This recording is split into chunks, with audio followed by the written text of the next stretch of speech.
लगने के मातल दुल्हा गइले कवलेजिया हो, होई गइले सुबहवा से भेंट। लगने के मातल दुल्हा चलले कवलेजिया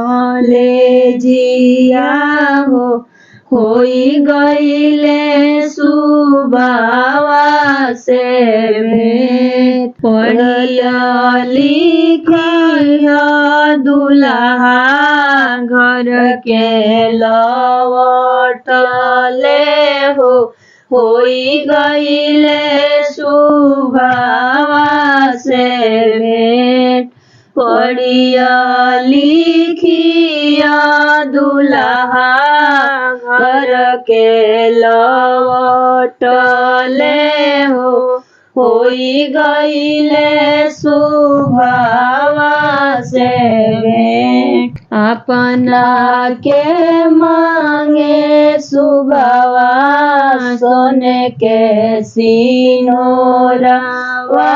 हो, पापा जी के साजल बरियात।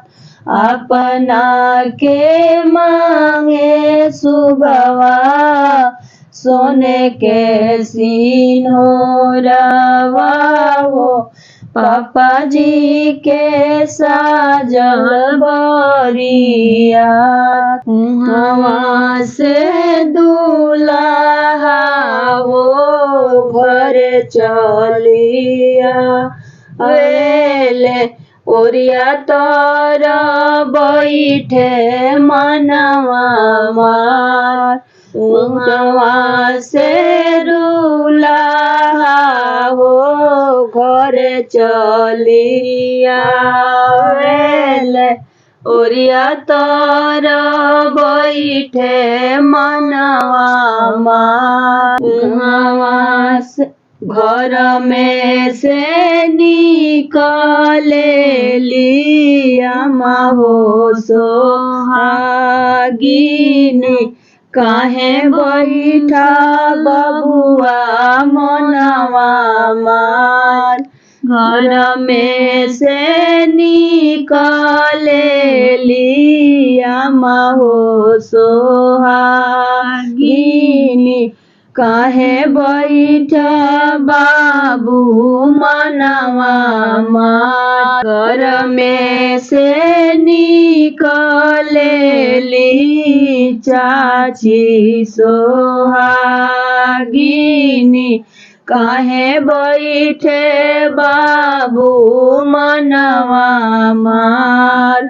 काहे बैठे बेटा मनवा मार। लगने के मातल आमा गइनी कवलेजिया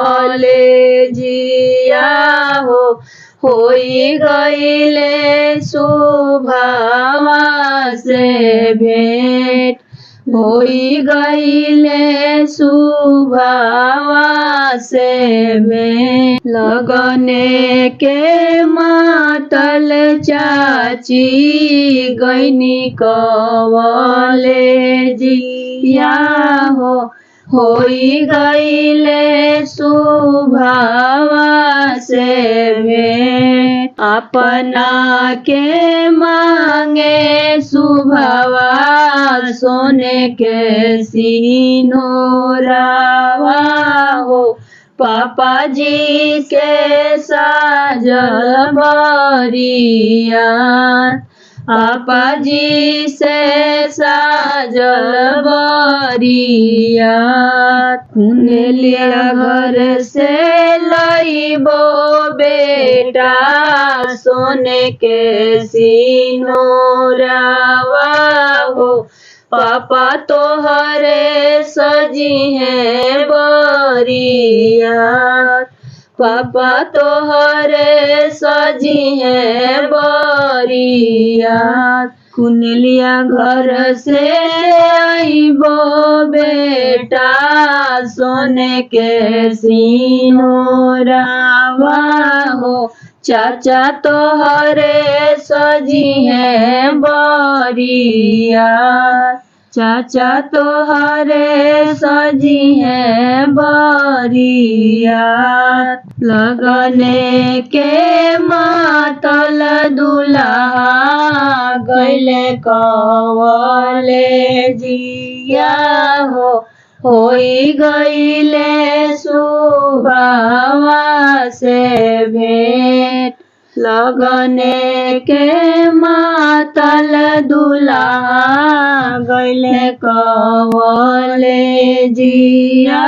हो, होई गइले सुबावा से भेंट।